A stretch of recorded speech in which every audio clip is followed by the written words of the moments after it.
Hello, this is Mr. Trink. I'm just going to go through the process of graphing lines using the slope y-intercept technique today. We're going to do two examples, one where the equation is already in slope y-intercept form, and the other where we have to do the arranging.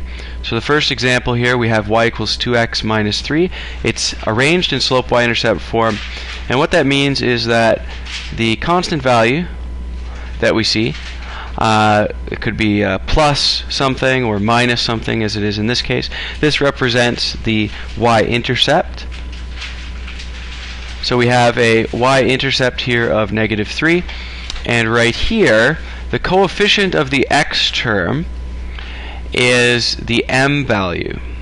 So here m stands for slope, which is the rise or fall over the run. And because our m value in this equation is a 2, I can interpret that as a 2 over 1.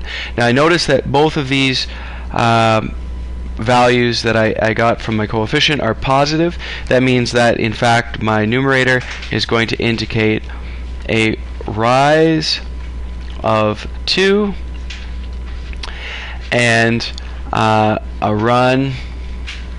And a run in our case is always going to go to the right of 1. So for every 1 unit that we go to the right, we're going to rise 2 units. So for every 1 we go over to the right, we go up 2.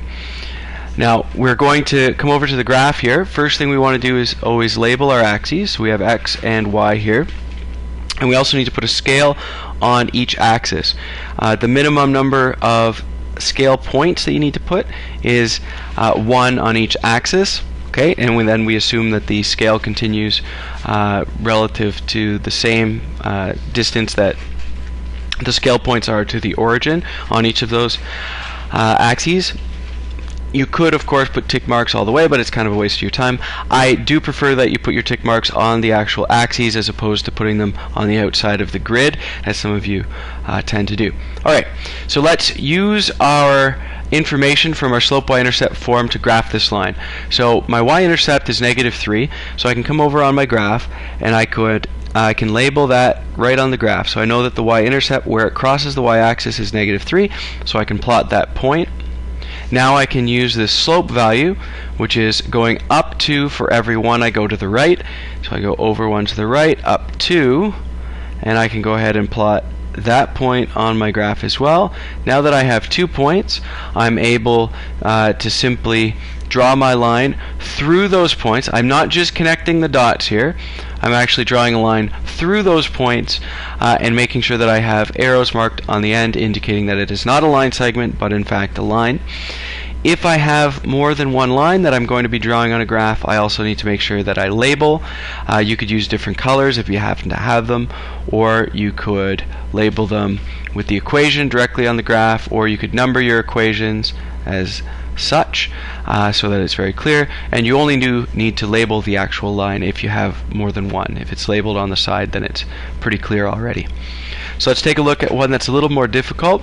This equation is given to us in standard form, 3x plus 5y minus 20 equals 0. Before we can apply the graphing technique of the slope y-intercept form, I need to rearrange the equation into slope y-intercept form. In order to do that, I'm going to rearrange this. The trick with rearranging is you want to try to not make mistakes with your integers, and mostly that comes with making mistakes with your signs.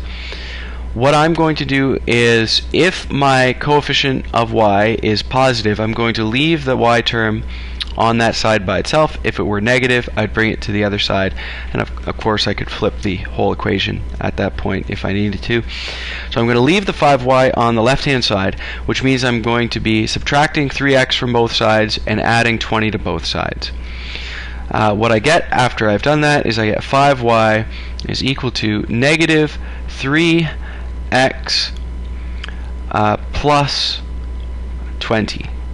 So I've subtracted 3x from both sides, they cancel on the left, add 20 to both sides, they cancel on the left, and I'm left with what we have here. I can now go ahead and divide by the coefficient in front of the y. So I'm going to divide each term on each side by 5. and what I'm going to get is 5 equals. Now I will leave my numbers as fractions if they do not resolve to an integer value.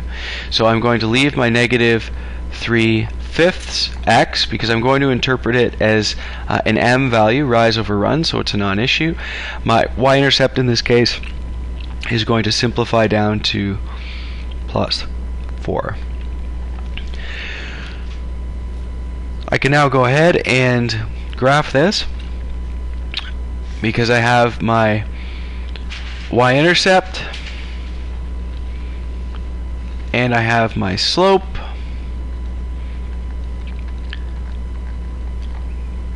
Now, the fact that this slope is negative means that I'm actually going to go down 3, so there I have a fall of 3 for every 5 units I go to the right. Sorry about the quality of my writing. I'm trying to get better. Okay, so I have this information that I can now apply to my graph, so I'm going to label my axes. I have x and y. I need to make sure that I put at least one scale point on each axis. And now I can go ahead. Plus 4 is my y-intercept, so that's where my line is going to cross the y-axis. And I can apply this slope. I'm going to go down 3 for every 5 units I go to the right. I can now take my line through those 2 points, making sure that I have arrowheads on the end, and of course, if necessary, I can label my equations on my graph. Alright, so now I have done both examples. Hopefully that is enough to allow you to graph these yourself. Thanks for watching.